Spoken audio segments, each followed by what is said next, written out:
Bonsoir Eric Darche. Bonsoir, Jinkyo. Ce soir, tu vas nous parler du stress en se demandant si le stress pouvait nous rendre malades. Je te laisse la parole.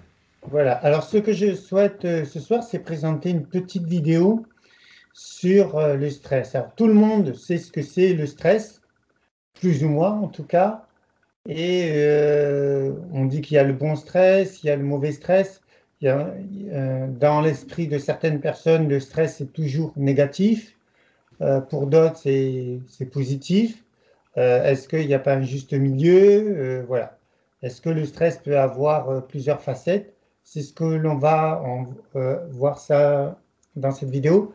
Ça ne sera pas forcément une vidéo très longue, très compliquée, parce que je veux surtout m'appuyer sur les processus biochimiques et ensuite en tirer des conclusions dans notre vie de tous les jours. Alors, le stress réagit, confronté à une situation stressante, l'organisme réagit en trois phases. Il y a trois phases. Il y a la phase 1, la phase 2, la phase 3. Qu'est-ce que c'est la phase 1? La phase 1, c'est la phase de réaction d'alarme.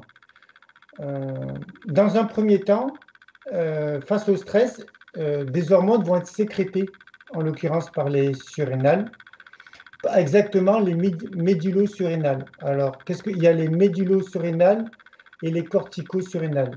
Les médulo-surrénales, c'est les surrénales qui sont sécrétées par l'intérieur des surrénales, des glandes, et les cortico-surrénales par l'écorce, par la partie périphérique. Donc, ces hormones, qui vont être libérées par les glandes médulo-surrénales, vont permettre d'augmenter la fréquence cardiaque, la tension artérielle, le rythme respiratoire et provoquent une vasodilatation des vaisseaux sanguins et des muscles. Quel est l'intérêt de tous ces mécanismes? C'est que si le cœur bat plus vite, on va avoir plus d'énergie, la tension artérielle va augmenter, donc ça va avec le fait qu'il va y avoir une vasodilatation des vaisseaux, donc plus de tension au niveau des artères, plus de sang, et au niveau de l'organisme, au niveau des muscles, etc. Quel est l'intérêt? Eh bien, je vais vous donner un exemple concret. Si par exemple un chevreuil voit un lion ou un tigre, il va être stressé. Ce stress va lui permettre exactement tous les mécanismes qu'on a décrits, une augmentation des fréquences cardiaques, tension artérielle augmentée, rythme respiratoire plus important, vasodilatation des vaisseaux. Tout ça va lui permettre d'avoir un afflux sanguin, un afflux d'énergie qui va lui permettre de courir et, euh, et, de, euh, et de trouver une réponse adéquate vis-à-vis du danger parce que le chevreuil ne pourra pas confronter un tigre ou un lion, mais par contre, il pourra se sauver en courant et ces mécaniques biochimiques vont l'aider à trouver une solution.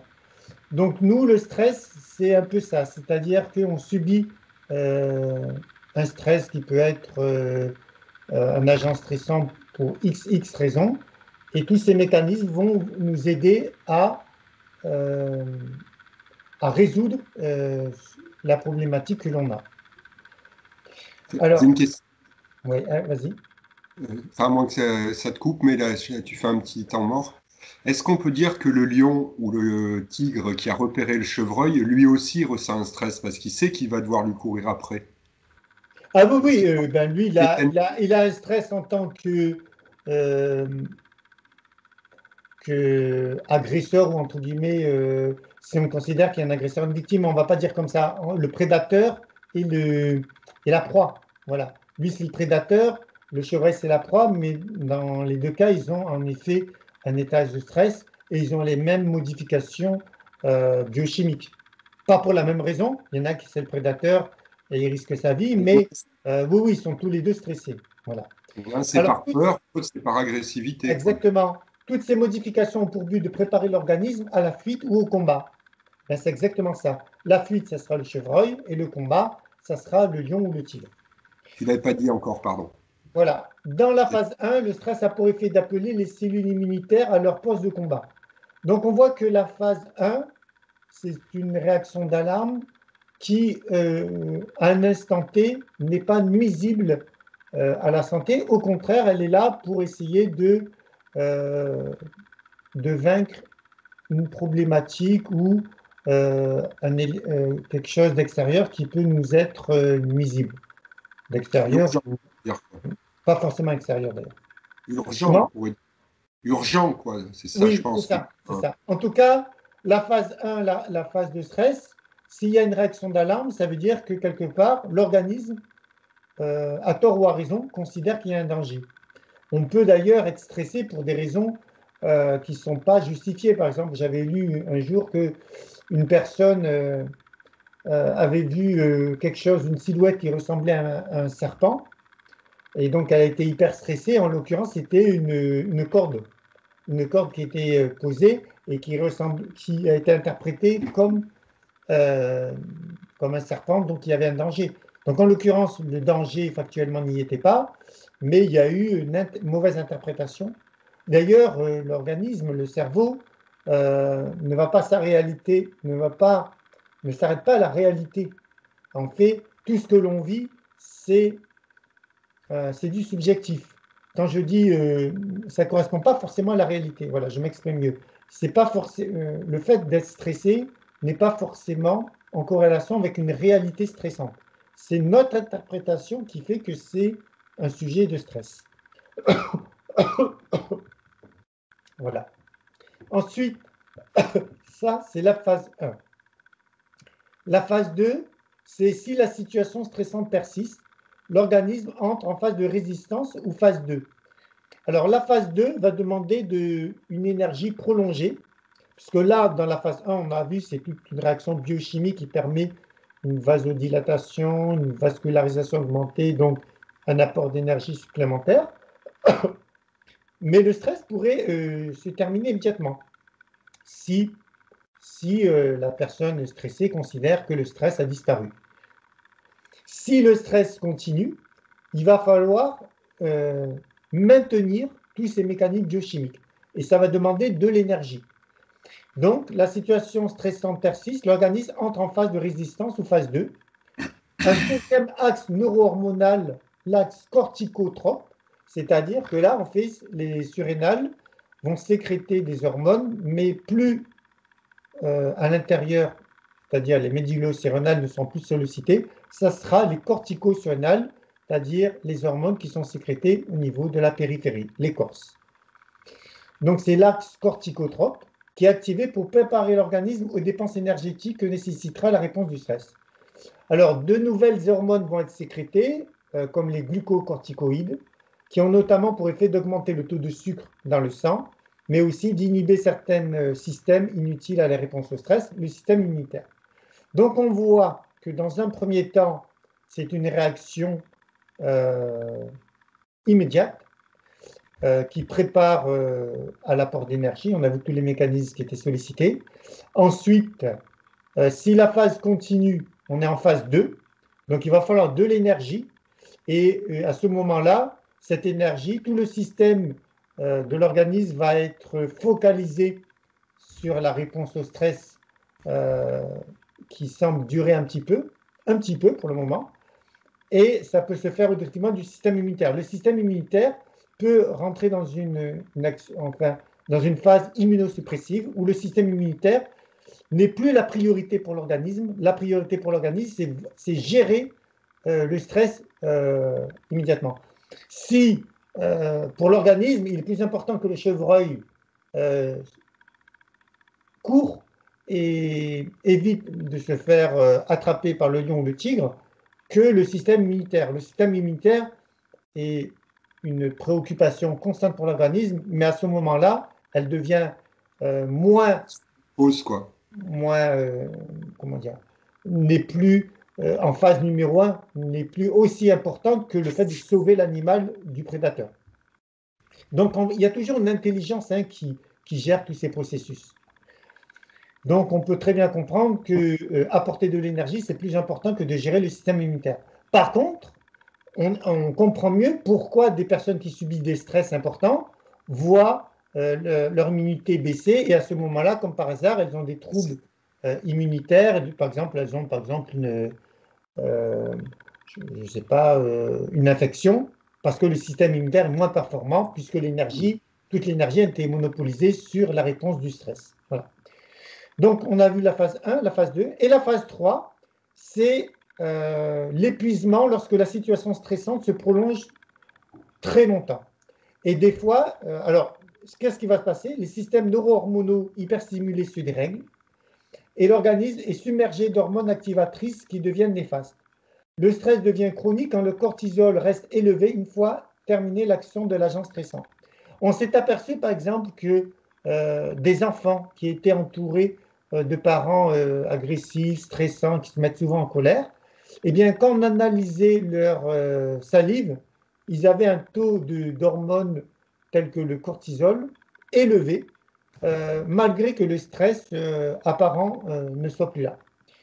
Donc la phase 3, c'est la phase d'épuisement où le stress est chronique et l'organisme reste en sympathicotonie, c'est-à-dire en stress permanent. On sait qu'il y a deux systèmes, sympathicotonie et parasympathique. Le parasympathique est là pour équilibrer le sympathique. Le sympathique a tendance à favoriser la vigilance de notre métabolisme. Et lorsque l'organisme reste en sympathicotonie de manière constante, eh bien, on s'épuise. Et qu'est-ce qui peut se passer lorsque, par exemple, une personne a subi un stress très important, par exemple, a été licenciée ou a subi une agression verbale, émotionnelle? Eh bien, en quelques semaines, peut apparaître des douleurs, coliques, maux de tête, douleurs musculaires, articulaires, troubles du sommeil et de l'appétit, troubles de la digestion, angoisse, nervosité accrue, difficulté à se concentrer. Tout ça, c'est le résultat d'un système qui a voulu donner une réponse au stress, mais qui s'est emballé et qui est en chronicité, c'est-à-dire qui ne s'arrête plus. Et donc, comme il faut fabriquer beaucoup d'hormones corticosurrénales, eh bien, ça va monopoliser beaucoup d'énergie, beaucoup de stérols, de corps gras, et ça se fait au détriment de tout l'organisme. Ça provoque des processus inflammatoires, et c'est ce qui explique tous les mots que j'ai passés en revue il y a quelques instants, qui expliquent les dégâts que peuvent générer un stress chronique. Le stress chronique va monopoliser les réserves en stérols, c'est ce que je viens d'expliquer, les stérols étant les corps gras, pour la fabrication d'hormones telles que le cortisol, la cortisone, la corticostérone, l'aldostérone, au détriment des stéroïdes comme la testostérone. Donc quand le stress dure et perdure un peu trop longtemps, on va pouvoir constater entre autres une baisse de la libido, mais aussi de l'activité intellectuelle. Et on s'est même aperçu que lorsqu'un stress est chronique et se perpétue un peu trop dans le temps, eh bien on peut avoir des altérations graves de la santé, telles que des atrophies des dendrites, des neurones et de l'hypophyse, des dendrites des neurones de l'hypophyse. Donc on voit que le cerveau peut être même atteint en raison d'un stress très important. Et cela peut affecter aussi la mémoire verbale et la mémoire de contexte, particulièrement dans un contexte émotif. Donc on voit qu'un stress chronique peut vraiment altérer de manière grave, voire gravissime, l'équilibre neurochimique et l'organisme dans sa globalité. D'autres conséquences peuvent apparaître comme la résistance à l'insuline, pouvant évoluer vers un diabète, une dépression, l'hypertension artérielle chronique, les crises cardiaques mortelles chez certaines personnes prédisposées, la perturbation du métabolisme des lipides, l'anorexie, la boulimie, la prise de poids, le vieillissement ou la perte de poids aussi pour certaines personnes, le vieillissement prématuré, les troubles musculo-squelettiques, la diminution de la résistance aux infections et les maladies auto-immunes. Tout ce que je viens de citer peuvent résulter d'un stress chronique qui a perduré trop longtemps. Voilà, donc pour éviter d'entrer dans la spirale infernale qui détruit peu à peu, mais sûrement la santé, il est conseillé d'éviter les situations trop stressantes autant que l'on peut. Des fois, malgré tout, on ne peut pas parce qu'il y a des éléments perturbateurs qu'on ne peut pas supprimer du jour au lendemain. Et donc, à ce moment-là, il faut apprendre à gérer son stress. Alors, gérer son stress, c'est dans un premier temps essayer quand même de donner une réponse nutritionnelle, d'apporter toutes sortes de nutriments qui vont permettre de combler les carences, puisqu'on a vu tout à l'heure que un stress va demander une forte consommation en calcium, en magnésium, en vitamines du groupe B, en corps gras, et tout ça peut entraîner des carences. Donc, il faut essayer de se supplémenter dans ces catégories de nutriments, apport de vitamines B5, B6, B9, P1, vitamine C aussi, un apport aussi d'oméga 3, PADHA, ça c'est important, que l'on trouve dans les huiles de poisson. Voilà, on peut donc essayer de se supplémenter, on peut utiliser l'eau de mer, l'eau hydroxydase, on peut utiliser des compléments qui amènent des complexes en vitamines tels que la vitamine B, la vitamine C, voilà, la vitamine A, elle est moins sollicitée à ce moment-là, mais comme c'est une vitamine qui intervient dans le dessèchement de la peau et qu'on sait que s'il y a une forte demande d'acide gras, il peut y avoir un dessèchement indirect de la peau. Voilà. Puisqu'il y a un film lipidique qui se dépose sur la peau et qui peut disparaître si l'organisme sollicite trop de corps gras pour la synthèse des hormones liées au cortico-surrénal ou médullo-surrénal. Donc, dans ce cas-là, il faut éviter d'avoir recours à des stimulants artificiels comme la caféine, le thé, l'alcool ou encore des quantités massives de sucre. Cela ne fait qu'aggraver la situation. Donc, il ne faut pas se dire, ah, je vais stimuler surrénal, donc je vais prendre du café. Ça ne sert à rien de stimuler. Il faut au contraire apporter les nutriments pour que la glande surrénale puisse de nouveau fabriquer certaines hormones indispensables au métabolisme. Voilà. Et on peut aussi avoir recours à des massages, à des bains relaxants, avec des huiles essentielles, à la sophrologie, à la cohérence cardiaque, avec une activité sportive. Donc tous ces éléments, tous ces facteurs de santé peuvent contribuer à remonter la pente. Donc pour résumer, on voit que le stress peut se décliner en 3 phases. La phase 1 qui est la réaction d'alarme, la phase 2 qui est la phase de persistance où l'organisme va rentrer en phase de résistance. Et si ça dure trop longtemps, on est en phase 3 où l'organisme s'épuise. Voilà. As-tu des questions? Ah, j'en aurais plein parce que c'est des choses qui paraissent tellement évidentes quand on les dit méthodiquement. Je pense que ce qui est capital dans ta vidéo là, c'est ce lien, si tu veux, entre la mise en pause du système immunitaire pour libérer quelque part de l'énergie pour la fuite ou l'attaque, pour cette urgence, et qui du coup, en phase 3 d'épuisement, donc c'est le système s'emballe parce que tu n'as pas reparlé de l'immunité en phase 3, mais Alors, on en fait, imagine bien que en ça phase allait, 2, là, en phase 2, le système immunitaire est mis en sommeil déjà. On n'attend pas la phase 3 pour être. Le système immunitaire est mis en sommeil parce que l'organisme a besoin de beaucoup d'énergie et donc on voit que des hormones sont sécrétées comme les glucocorticoïdes. C'est-à-dire que là, l'organisme a besoin de beaucoup d'énergie parce que, évidemment, si un chevreuil doit courir plusieurs kilomètres pour essayer de fuir un prédateur, eh bien, il n'est plus en phase 1, là, il est en phase 2. Il sauve sa vie. Et donc, le système immunitaire n'est pas prépondérant à ce moment-là. Hein. tout à fait. Et puis, s'il continue trop longtemps, il sera en phase d'épuisement après. Et puis, il peut mourir d'épuisement d'ailleurs. Ah, voilà. Mais ce que Voilà. je veux dire, c'est que si déjà en phase 2, à la limite, c'est pas très grave. Le lion, finalement, il se fatigue avant toi. Tu as couru 2 minutes, t'es épuisé, même si tu as des crampes ou tu fais un sprint dans la rue, je sais pas, il y a un gars qui a voulu te voler ta montre. Tu arrives à lui échapper. Bon, tu auras un peu quelques courbatures dans les cuisses le lendemain, mais ça va pas remettre en question ta vie. Mais si tu entres en phase 3, si tu te dis qu'en phase 2, le système immunitaire est en sommeil, en phase 3, je veux dire, tu imagines l'état, tu chopes tout ce qui traîne en gros, Et c'est parce que tu ça. peux D'ailleurs, choper. c'est ça. C'est-à-dire qu'il y a des personnes qui ont subi des stress très importants et alors que le stress a eu lieu il y a 6 mois, un an, elles sont encore stressées parce qu'elles ont encore en mémoire tous ces événements. Et Post-traumatique, l'organisme continue à fabriquer des hormones, c'est ça. des corticoïdes. Et c'est pour ça qu'il y a des gens qui, ayant mal vécu certains stress, sont encore stressés 6 mois, un an ou 2 ans ou 3 ans après, et ont toutes sortes de problèmes digestifs, angoisse, nervosité, qui sont en relation avec ce stress qui se perpétue. Oui, mais je pense que si on pousse ce que tu dis au bout, là, tu prends un cas un peu extrême.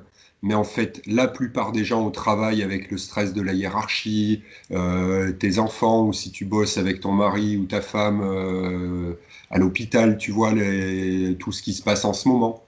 Je pense qu'on peut dire qu'à l'envers, si on est en phase 3 d'épuisement, tu, tu peux faire tout ce que tu veux, tous les compléments. Si tu ne supprimes pas ce stress ou cette sensation, cette sensibilité au stress, tu feras rien en fait.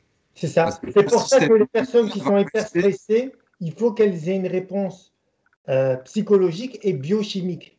Parce que si elle est si la réponse est uniquement psychologique, mais que les carences qui ont été générées par ce stress chronique n'ont pas été comblées, eh bien la personne restera dans ses problèmes de nervosité, de difficulté du sommeil, etc. C'est pour ça qu'il faut une approche qui soit complète, une approche par l'esprit spirituel, entre guillemets, et une approche métabolique et biochimique.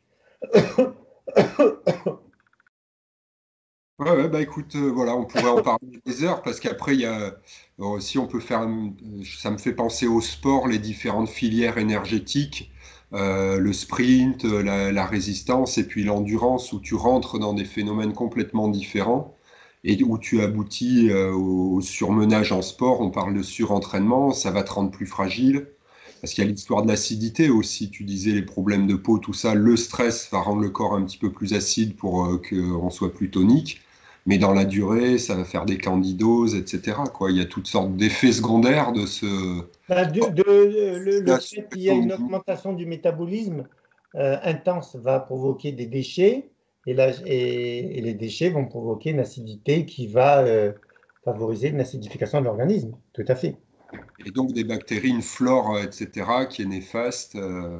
Après, ben, il peut y avoir des dysbioses. On voit bien, hein, on parle de résistance à l'insuline, de boulimie, de prise de poids, de perturbation du métabolisme des lipides. Les conséquences d'un stress chronique peuvent être importants en termes de symptômes et importants en termes d'intensité, de conséquences, en termes de gravité l'impact sur la santé, quoi. Ouais, donc vraiment travailler sur ce lâcher prise, sur cette acceptation ou alors changer de vie finalement, parce qu'il y a beaucoup de gens qui se soumettent en se disant bon, c'est le stress, c'est normal, mais on se rend pas compte de l'impact de cette suppression immunitaire en ce moment là, tu vois, c'est dans l'air du temps quoi. C'est pour ça que j'insiste un peu lourdement. Moi, ça me scandalise tellement que les gens se rendent pas compte que c'est le principal facteur de risque, c'est ce foutu stress quoi. Alors, Même il y a si une chose que beaucoup de gens devraient savoir, c'est que par rapport, je ne vais pas polémiquer là-dessus, hein, mais par rapport à l'actualité du moment, on nous parle de virus, de ceci, cela. Si on nous parle de virus, on devrait, bon, certes, je critique pas les mesures de prévention, mais je vois pas que dans les médias, on parle du système immunitaire. Pourtant, normalement, quand on parle de virus, de bactéries, on devrait parler de système immunitaire. Eh bien, il y a deux choses qui démolissent le système immunitaire. Les carences en nutriments, en vitamines, en oligo-éléments, en minéraux, euh, en fait, provoquent le fait que le système immunitaire se dissout, se détruit. Le terme, c'est il va se dégrader. Donc, le système immunitaire est en lien direct avec toutes sortes de nutriments. On sait qu'il faut des acides aminés, il faut certains nutriments, vitamines, il faut des oligo-éléments, etc. Donc, les carences nutritionnelles, micronutritionnelles, entraînent le délabrement du système immunitaire. Ça, on n'en parle pas. Et le stress entraîne une fuite, une dépense très importante en corps gras, on l'a vu, mais aussi en vitamines du groupe B, en magnésium, en calcium et va avoir comme conséquence l'affaiblissement du système immunitaire. Et alors, si on crée une situation stressante, et que cette situation stressante va elle-même générer une situation de dépenses très importante en divers nutriments et qu'il n'y a pas de couverture ensuite qui soit fait, c'est-à-dire qu'on n'apporte pas les nutriments on n'apporte pas les nutriments nécessaires à corriger les carences, eh bien on va se retrouver avec eh ben, un système immunitaire qui sera défaillant. Donc, c'est vraiment important de prendre conscience de tout ça. Et voilà, je fais une petite parenthèse parce que c'est quand même d'actualité actuellement. Voilà. Tout à fait. Voilà. Et ben, je pense on peut mettre un terme à cette vidéo. Voilà. Et je te remercie beaucoup, Jinkyo, pour cette petite interview. Bonne fin de soirée et à une prochaine fois. Merci, Jinkyo. À bientôt. Ciao.